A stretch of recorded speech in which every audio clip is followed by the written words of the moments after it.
երբ Նիկոլը որևէ ակցիա է անում, կլինի հավաք, կլինի շոու,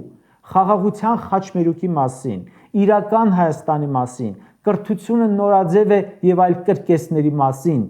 համայնք այց, այսպես կոչված չնախատեսված կանգառ որևէ գյուղում ու մասնակցում են ձեր աչքին անսովոր թվով շատ մարդիկ, հիշեք ժողովուրդ, որ դա կազմակերպվել է 850 հոգու մասնակցությամբ ներքին չաթում հրահանգներով։ Վստահեցնում եմ, եթե Նիկոլը մի հանցանք անի ուղիղ եթերում, չհավատաք, թե նրա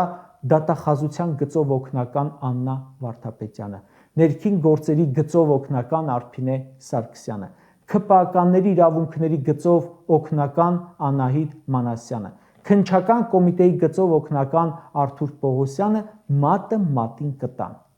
Մատը մատին չեն տվել 5000 զոհերի դեպքում, մատը մատին չեն տվել 12000 քառակուսի կիլոմետր հանձնելու դեպքում, մատը մատին չեն տվել պետական բյուջեն մսխելու եւ բազմաթիվ այլ դեպքերում։ Սրանք ընդամենը փաստեր են հաջորդ իշխանության ձեռքին։